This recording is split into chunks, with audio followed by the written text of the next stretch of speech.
Okay, ayun. So hello mga boss, magandang araw sa inyo at welcome back again na naman sa ating channel at sa panibagong video and tips tutorial na naman. Ayun, so andito ulit tayo sa favorite spot natin kung saan napakaganda at napakatahimik na lugar. Ayun, so bali sagutin lang natin yung tanong ng isang tropa natin tungkol dun sa pagka-clutch. So nandito ulit nga pala yung Raider FI natin.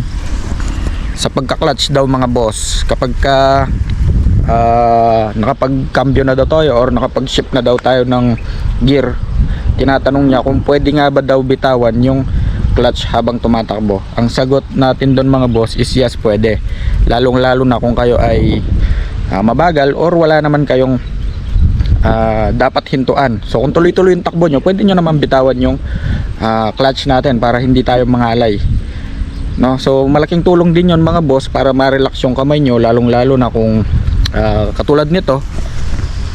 Yan, so sa mga straight na daan, yung mga walang kanto, walang traffic, so pwede nyo bitawan yung clutch nyo para ma-relax yung kamay nyo. So mag-aano lang naman kayo, mag-aalali lang naman kayo sa clutch kapag ka traffic, ganon, kailangan mong tumigil at kailangan mong umandar. Yan, so kumbaga lalaruin mo lang yung clutch. Pero kung straight road naman, so hindi nyo naman kailangan babarin yung kamay nyo sa clutch, or hindi nyo kailangan laging nakahawak. Basta kapag ka nakakambyo na kayo and then tumatakbo na kayo, pwede nyo naman bitawan yan para ma-relax yung kamay nyo. And then meron nga palang isa pang nagtatanong, or may nabasa nga pala akong isang comment. Ang sabi daw, kapag ka in-start daw yung Raider FI, okay, so sabi daw kapag ka in-start daw yung Raider FI, need pa daw pigain yung clutch. Pero dito sa Raider FI natin mga boss, meron kasi tong clutch safety switch, ano, kung saan kapag ka nakakambyo ka, hindi mo siya may start. So katulad na lang nito, ayan, naka neutral tayo, kahit na hindi mo pigain yung clutch, pwede tayo mag start basta naka neutral tayo. Okay, ayun, so nag start siya. Ngayon kapag ka nakakambyo tayo mga boss, for example kaka-start natin and then tapakan natin ng first gear. Ayan, so naka first gear tayo. Ngayon pipindutin natin yung starter. Hindi mag-start yan mga boss, okay, basta kapag ka nakakambyo. So yun yung pinaka safety nitong ating clutch safety switch. So kailangan pigain mo pa lang yung clutch natin para makapag-start tayo. Okay, so ilagay ko lang yung camera natin para makita nyo.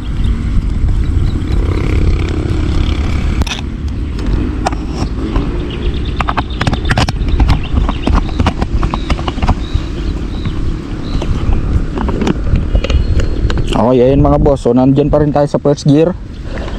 Ngayon mag-start tayo, pigain natin yung clutch and then pa lang tayo makakapag-start. Okay, so balik natin sa neutral. Ayan. Ayun, so bali sana nagkaroon kayo ng idea mga boss, ano, basta kapag ka naka-neutral, hindi nyo na kailangan pigain pa yung clutch para makapag-start, unlike naka-engage yung first gear natin. So kailangan yung pigain kasi nga meron tayong safety switch. Okay, ngayon turo ko naman mga boss para hindi kayo magbabad sa clutch, ano, kapag ka nagbabiyahe kayo. Okay, so for example umaandar na tayo. Wait lang, adjust ko lang yung camera natin.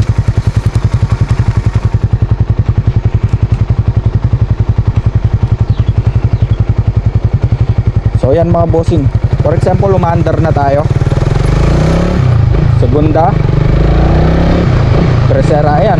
For example mabagal lang naman yung takbo nyo, pwede nyo namang bitawan yung clutch natin para makapagpahinga yung kamay nyo. Hindi naman mamamatayan mga boss, basta meron na tayong momentum, umaandar na ng tuloy-tuloy, and hindi nyo na kailangan pang ipatong yung kamay nyo sa may clutch. Unlike na lang kapag hihinto kayo or mag-approach kayo sa traffic or may kanto kayong dadaanan, ganon. So for example Ayan, so doon lang tayo kailangan mag clutch kasi nga magre-release tayo, kumbaga mawawalan siya ng buwelo, mawawalan ng momentum yung motor natin. Okay, yun. Siyempre kapag ka magkakambyo tayo, kailangan natin pigain yung clutch, and kapag may speed na yan, umaandar na, hindi nyo na kailangan hawakan, hindi nyo na kailangan pang ipatong yung kamay nyo sa clutch.